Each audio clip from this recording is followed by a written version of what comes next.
Hi everyone, Art here, Clean Solar.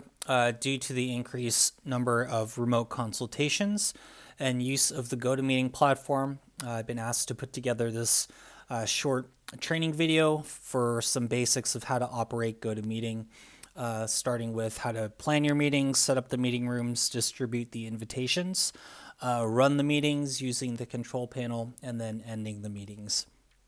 So with that, let's just jump into it. The first thing you want to do is log into the website, www.gotomeeting.com. Once you go there, you'll land on the home page. Click the orange button in the top right corner to sign in. And then if it's your first time signing in, it'll ask you to enter credentials, so specifically your login and password. For that information, you'll need to contact your direct manager to provide the appropriate login info for your assigned GoToMeeting account. Once that is entered, sign in.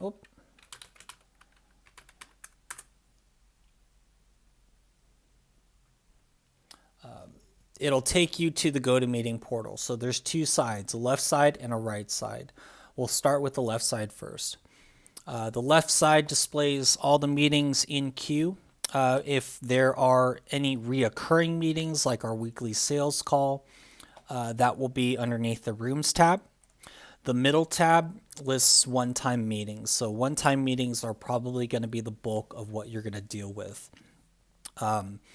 Everything is listed chronologically, top to bottom. So you can see if you click any of them, the meeting details will appear on the right side.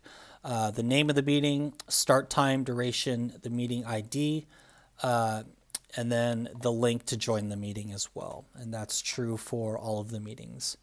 All right.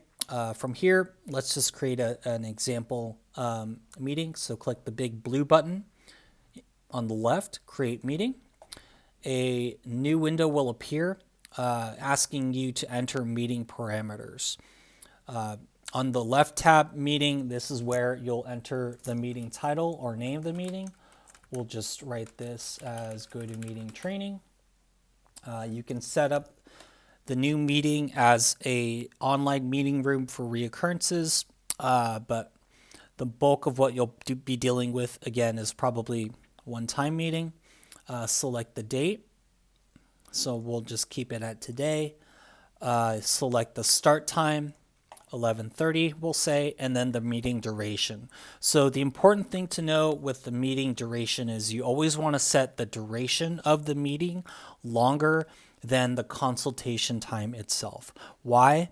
If I have a 30-minute meeting and I set my GoToMeeting duration at 30 minutes, at the end of the 30-minute mark, the GoToMeeting platform will kick you off. It's a good option if you do have time management issues, but it can be a little bit startling if you're in the meeting itself. So if you want full control over start and stop time of the meeting, make sure that you set your duration 15 to 30 minutes longer than what you've planned for. So if I'm planning for a 30-minute consultation, I want to set the duration at 45 or 60 minutes. We'll just say 45 minutes for my duration for my 30-minute meeting. Click the audio tab. If the top option is selected, you can use the built-in voice chat feature for GoToMeeting. Or if you just want to call somebody directly from your phone, you would enter your phone number as the conference call service option, or you can enter in any agreed upon conference call line. So I'll just enter Clean Solar's main line and hit save. Once you save it, you'll get a confirmation that the meeting was created in the top right corner. And then the new meeting details should appear on the right-hand side. 11:30 is the start time, so it's first on the list. But if I wanted to scroll through and send out invitations or check any other meeting times, you could, and the right side of the screen will change. All right, so from here, you can distribute the invitation. double check, make sure everything is correct.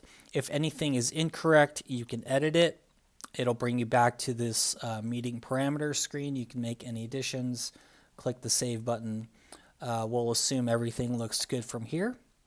So to distribute it, copy your invitation, go to your email, start a brand new email. We'll just address this to myself as GoToMeeting training. And then in the body of the email, if you select paste, or you can right click and paste, or use the hotkey Control V, that will paste all of the meeting details inside the body of the email, and then you can send it out. All right. From the user customer perspective, it'll just appear as an email, brand new email containing the link to join the meeting. Once you're ready to start the meeting, I suggest starting it about 5 minutes early. Click on your specific meeting and then click the blue button labeled Start on the right-hand side. If it's your first time logging into GoToMeeting as an administrator, after you click the Go to Opener, it might ask you for an audio visual check. So if that happens, you can visit the support page for GoToMeeting, where it has step-by-step instructions of how to run an audio visual check, making sure your camera and mic are functioning properly. But for this specific meeting, since we have we've used the conference call number, that's not required. This is the screen that you'll see, and you're actually in the meeting. So on the bottom of the screen, you'll see these buttons. If you click them, they're going to toggle on and off. The phone button is for the built-in voice chat feature.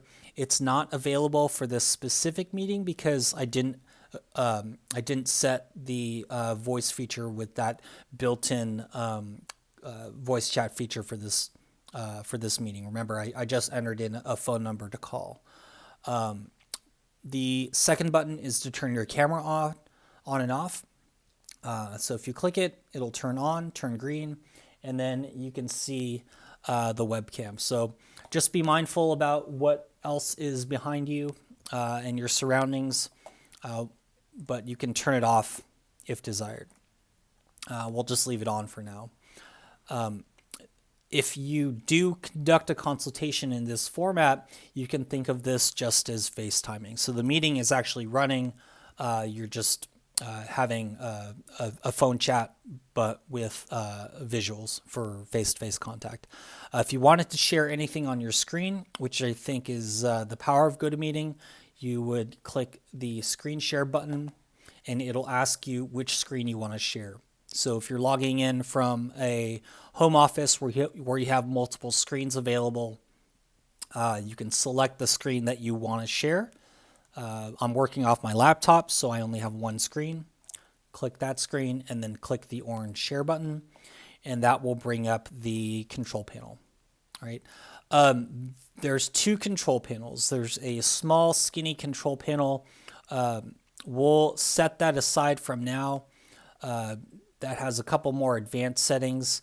If any of the control panels are in the way, you can click and drag to move them out of the way. So just go ahead and click those 6 little dots on the top left corner of each of the control panels and then drag them out of the way. Right.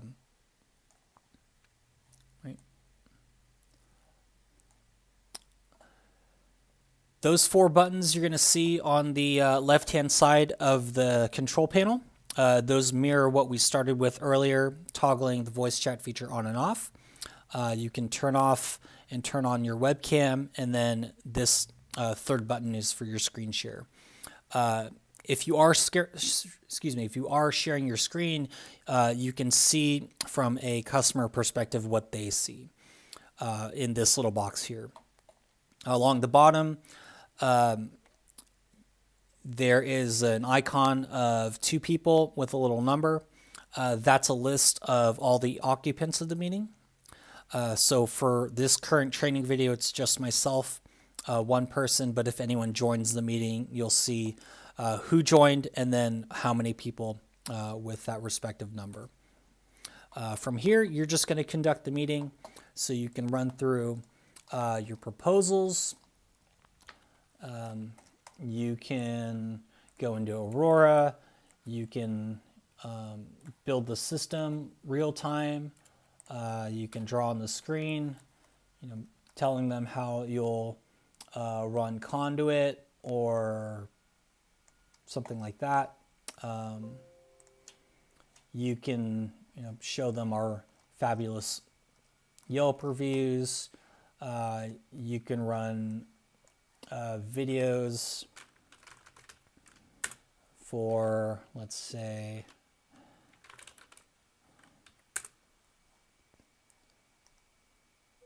quick mount PV.